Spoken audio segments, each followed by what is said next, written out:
avec le nouvel étudiant. Ça va bien, oui. Exact. Je suis très heureux d'être présent à Clichy-la-Garenne, dans les Hauts-de-Seine, avec l'ensemble des partenaires. Puis c'est très émouvant de pouvoir accueillir Edith Cresson, qui, comme Premier ministre, a lancé au sommet de Madrid en décembre 1995 les écoles de la deuxième chance. C'est elle qui, comme chef du gouvernement, a lancé cette belle initiative. Depuis, l'État s'est beaucoup impliqué.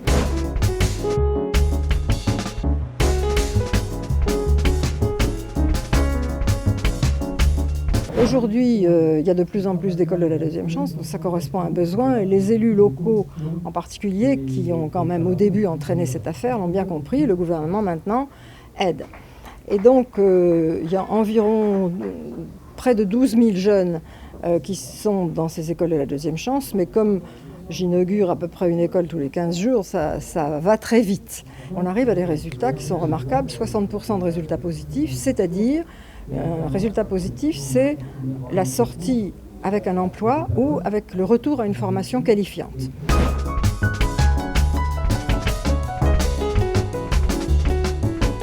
Nous répondons à la demande de jeunes volontaires qui ont entre 18 et 25 ans et qui sont prêts à rentrer dans la vie professionnelle et qui ont besoin pour cela de notre aide et aussi de l'aide des entreprises. Ici, le ministère représente pour nous l'État, bien sûr, mais aussi la ville. Et donc, une grande partie des publics que nous accueillons relèvent des publics politiques de la ville. Il y a de la remise à niveau, donc il y a des bases que j'ai pu reprendre, puis avec les stages, etc. Donc, dans le CV, ça fait un petit peu plus les recherches. Donc, ça qui m'a permis de pouvoir faire ce que je fais aujourd'hui.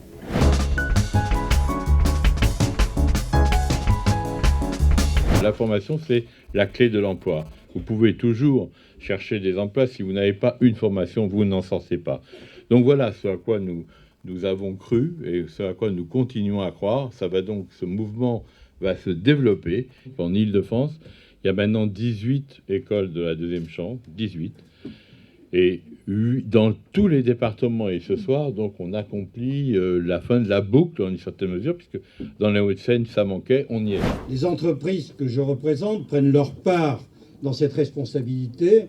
Il ne s'agit pas là simplement de générosité, mais d'un engagement qui repose sur l'idée que ces jeunes ont des talents dont elles ont aussi besoin. Nous sommes intéressés par ce dispositif parce qu'il associe étroitement le monde économique, les entreprises et la puissance publique. Et travailler ensemble pour l'emploi, c'est finalement un beau projet collectif au bénéfice de tous et des entreprises.